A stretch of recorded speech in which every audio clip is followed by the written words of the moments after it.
Greetings, YouTube. Um, I just watched a video, Reread the Red Button by Zombie Picture Show.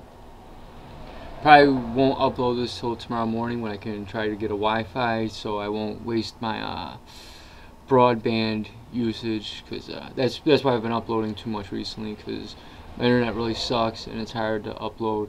But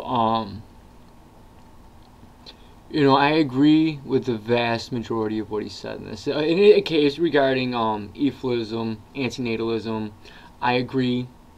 Antinatalism does serve a purpose. We have been too successful as a species, you could say, that we have expanded our population to such an extent and have been so successful at utilizing the resources available in the world that we have reached a point in our population where there's not going to be enough resources left for everybody. We're facing incredible freshwater shortages, and obviously you hear the other things talked about all the time, but the fresh water, to me, society can survive if we run out of the proper minerals to make computers. It won't be as enjoyable if we can't have cars and we can't have computers and shit like that. But when we really run out of fresh water, that's when the shit is really gonna hit the fucking fan. But yeah, so that we shouldn't reproduce is a valuable it's philosophically valid.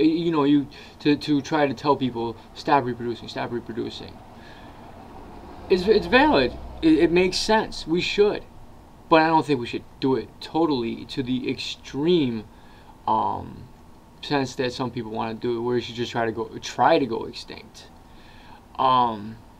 Which is where I disagree with Zombie in his video, that we should just bow out gracefully.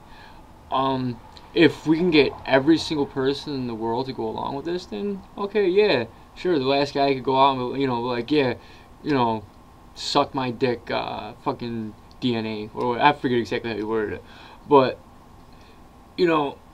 that's just not gonna happen. I mean, I enjoy philosophy. I'm not nearly as studied in it as you, Zombie, or many of the other people on here, but I'm much more about practical application. And practically, there is a much better chance of me sticking a firecracker in the ground, a little bullshit firecracker in the ground, and getting the earth to explode than there is getting every single person in the world to agree to just completely stop reproducing. That is never, ever, ever, ever, ever going to happen. I know some of my antinatalist friends on here will not be might not be too fond of hearing me say that, but that's the reality of the situation. In fact, I don't personally know anybody outside of YouTube that would go along with that would not a single person that would go along with that. As I probably never will encounter. So, it's like, I don't mean I mean it all to sound like I'm marginalizing it, because I do think it is a great idea to distress to people how profoundly we are over reproducing. But there are dangers involved in not reproducing enough. Because the thing is, that last guy going out gracefully, he's not going to go out gracefully when it really boils down to a zombie. He's going to starve to death. When he's an old guy and all there is old people. First off, you want to talk about suffering. How much joy do children bring into the world? My nephews and nieces, they have been, I don't have any children of my own, they've been the greatest things in my life, though. To see it, or even just like my neighbor's kids or my friends' kids, when I see them laugh and play, that is the most beautiful thing in the world to me. And to imagine growing old in a world where there is never another child born, where you never hear a child laugh, or you never, you know, see them smile and play and do all the things that little kids do that are just fucking adorable. I mean, that's a fucking depressing fucking thought to me.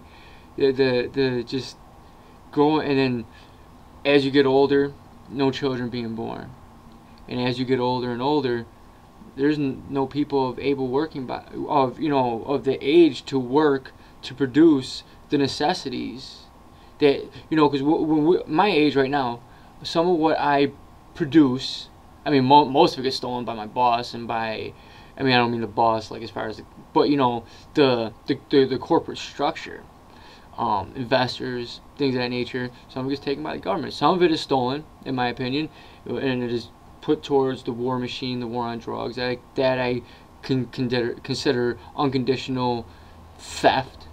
But that portion that goes to help the elderly people who did the same for the people who were elderly when they were younger, I do that voluntarily. And those who would be growing old when there's nobody coming up under them to provide for them, they're not going to go out gracefully. They're going to starve to death. They're going to suffer. They're going to suffer on a level that we just can't comprehend. Even the people, you see, and people that I know, I know people from Rwanda, from South Sudan, from Burma, from war-torn countries where people are starving to death and things of this nature. And I really don't talk to them too much about shit like that because I don't want to jog those memories. They don't talk about it, and I imagine it's probably because they don't want to think about it, and I don't blame them. But even when they're in the position they were in before they got here, and they probably enduring things that I can't relate to and that none of us really can truly relate to, because I know you travel the world and you've seen the world and you've seen it, but there's a difference, and I think you would agree, between just seeing it, even though it's more intense than what I've experienced with it, sitting here in America the whole time, is still a lot different when you know that you can't leave. There's not, because there's not a plane coming to get me, to take me somewhere else. But, so yeah, they suffer, but there still is some joy. And a lot of it is the children. A lot of it is, the hope, no matter how minuscule and how ultimately kind of unrealistic it may be, that things might change. And, to enact this global, total, species-wide final solution, you could call it, would just eradicate all of that. I can't, I mean, I understand you want to eliminate suffering, and technically, to eliminate suffering, the only way to eliminate suffering is to eliminate sentience. But the process would inflict so much suffering, so much more suffering than exists in the world right now, and it would alleviate all of the joy, all of it. We are social creatures, and as we die, as those around us die, and Zombie, I know you're a misanthrope, but you're still a social creature.